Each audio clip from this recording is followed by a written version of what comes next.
देश की धरती पर माँ और बहन और बेटी का हमेशा बहुत सम्मान रहा है, बहुत इज्जत रही है। हमारे यहाँ दुर्गा लक्ष्मी सरस्वती मानते हैं बेटियों को, बहनों को। और इसलिए पुराने समय में उठा के देख लीजिए, अगर बहन का हमारे जितने देवता हैं, हमारे जितने भगवान हैं, उनका नाम अगर लेते थे तो विष्णु भगवान का नाम लेना हो तो पहले लक्ष्मी जी का नाम लेना पड़ता था। लक्ष्मी नारायण, राधे कृष्ण, गौरी शंकर, सीता राम। बताओ पहले राम का नाम आता है कि सीता का? जोर से बताओ वहां तक, राम का नाम कि सीता का? पहले बहन का नाम, पहले नारी का नाम, उसके बाद पुरुष का नाम। लेकिन कालांतर में जब हमारा देश गुलाम हुआ, परिस्थितियां बदल गई। आज मुझे ये कहते हुए दुख और तकलीफ होती है मेरी बहनों कि हमारी बहनें धीरे धीरे कई बार भेदभाव का शिकार हो गई। मैंने अपने गांव में देखा, अपने घरों में देखा, अपने परिवार में देखा। बेटा अगर जन्म ले तो स्वागत किया जाए, बधाई गाए जाए, गीत गाए जाए, हवाई फायर करो, बेटा आया है, लड्डू बांटो, बेटा आया है। लेकिन बेटी अगर आ गई तो मां की सूरत भी उतर जाती थी, जैसे बेटी नहीं हो गई हो, आफत हो गई हो। और जब ये मैं देखता था तो मन में तकलीफ होती थी, पीड़ा होती थी, वेदना होती थी। और मैं कहता था, हे भगवान, ये अन्याय क्यों? एक ही मां के कोख से बेटे ने भी जन्म लिया है, बेटी ने भी जन्म लिया है, लेकिन बेटा शुद्ध दूध पी ले, बेटी पानी डाल के ही काम चल जाएगा। हे भगवान, ये भेदभाव क्यों? पढ़ेगा कौन? बोले भैया पढ़ेगा। बेटी? बोले उसको तो कंडा थापना गांव में कहते थे। कौन पढ़ाए? मेरी बहनों, ये दृश्य देख के मन में दर्द होता था, पीड़ा होती थी, तकलीफ होती थी।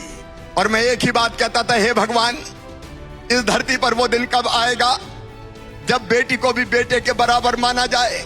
मैं कई जगह छोटा था, मेरी आवाज कौन सुनता, लेकिन कई जगह मैं ये बात करता था कि बेटा और बेटी बराबर है, बेटी को आने दो। गरीब बहन अगर जरूरत पड़ जाए तो हजार रुपए के लिए परेशान हो जाती थी। हो जाती है कि नहीं बताओ? कई बार पतिदेव से मांगे कि मायके जा रही हूं, जरा 100 रुपया तो दे दो गुड्डू के पापा। तो वो आंख तरेर के कहे, कहां से ले आऊं? नहीं है मेरे पास, चल। तो बहन मन महसूस कर रह जाती थी और मेरी आत्मा कहती थी कि शिवराज, वो दिन कब आएगा रे जब इस बहन को जरूरत पड़े तो दोनों हाथ ना फैलाना पड़े कि मुझे 1000 और 500 रुपया तो दे दो, ये दोनों हाथ ना फैलाना पड़े। मेरे दिल ने कहा, मेरी बहनों, कि तू भी तो सगा भैया है रे, तू भी तो अपनी बहनों को कुछ दे। तो मन में आया कि कुछ ना कुछ तो देना चाहिए। फिर लगा कि साल में एक बार देने से काम नहीं चलेगा।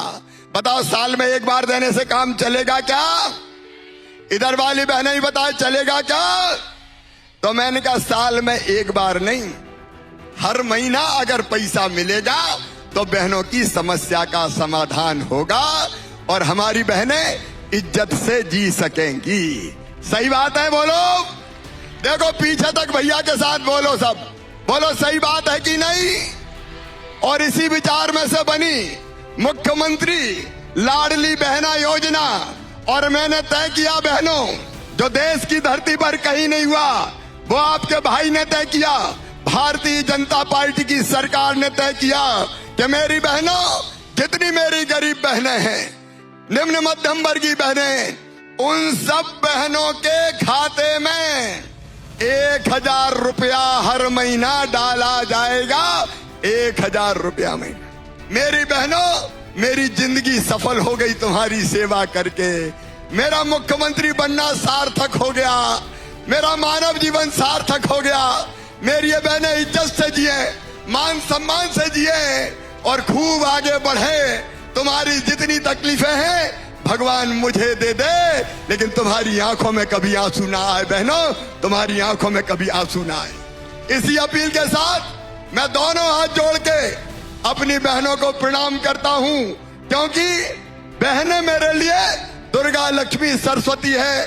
सब बहनों को प्रणाम, सबको नमस्कार और सबको साथ निभाने का वचन देते हुए भैया आज आपको फिर यह कहता है कि किसी को एक पैसा मत देना, कोई भी गड़बड़ हो मुझे बता देना। एक लाडली बहना सेना भी बनाएंगे, गड़बड़ करने वालों को ठीक कर देंगे, चिंता मत करना। एक बार मेरे साथ फिर बोलो, भारत माता की, लाडली बहनों की